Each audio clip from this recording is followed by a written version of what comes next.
આપણે એ વાતથી સારી રીતે પરિચિત છીએ કે છેલ્લા એક અઠવાડિયાથી વધુ સમયથી ગુજરાતમાં વર્ષાનું તાંડવ સર્જાયેલું છે. આખા ગુજરાતમાં પુષ્કળ પ્રમાણમાં વરસાદ વરસ્યો છે અને જેના કારણે ઘણી બધી જાનહાનિ થઈ છે. પશુઓને નુકસાન થયું છે, ખેતીને નુકસાન થયું છે અને ઘણા બધા શહેરો અને ગામડાઓમાં પાણીએ ઘણો બધો વિનાશ સર્જ્યો છે. તેમાં ખાસ કરીને ગુજરાતના જામનગર, વડોદરા, અમદાવાદ અને આવા જ બીજા જિલ્લાઓમાં વરસાદે તાંડવ કર્યો છે અને ઘણા મોટા પ્રમાણમાં લોકોનું નુકસાન થયું છે.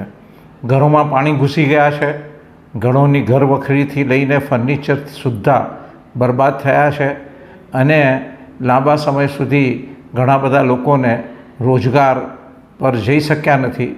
દરરોજ કમાઈને દરરોજ ખાવાવાળાઓની પરિસ્થિતિ વધારે દયાજનક થઈ છે. કાચા ઝૂંપડાઓ અને કાચા ઘરોમાં રહેવાવાળા અને એવા મોહલ્લાઓમાં રહેવાવાળા કે જ્યાં સામાન્ય રીતે પાણી ભરાઈ જતા હોય છે તેમની મુશ્કેલીઓ ઘણી વધારે પ્રમાણમાં થઈ છે. લગભગ 32થી વધુ લોકોની જાન ગઈ છે અને ઘણા બધા લોકો તેના કારણે ઈજાગ્રસ્ત થયા છે. બીમારી ઘણા મોટા પ્રમાણમાં વધી છે.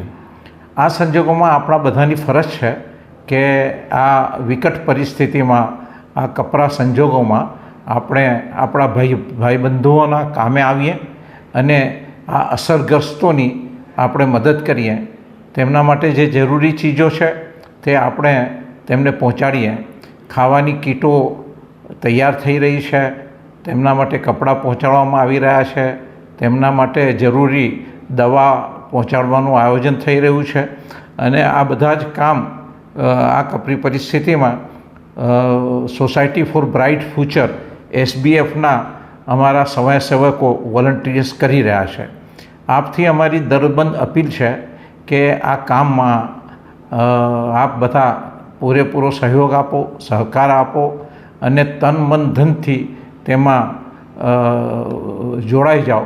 અમે આપને આ કામ માટે એક મોટી રકમની જેમાં જરૂર છે આપને અમે વિનંતી કરીએ છીએ કે વધુમાં વધુ પોતાનો નાણાકીય સહાય પહોંચાડો અને દાન દ્વારા આ કામને આગળ વધારો. આપણે અલ્લાહથી, પ્રભુથી દુઆ કરીએ કે જે લોકો આ પરિસ્થિતિમાં, વિકટ પરિસ્થિતિમાં છે તેઓને રાહત પહોંચે અને આ પરિસ્થિતિ જલ્દીમાં જલ્દી સુધરે.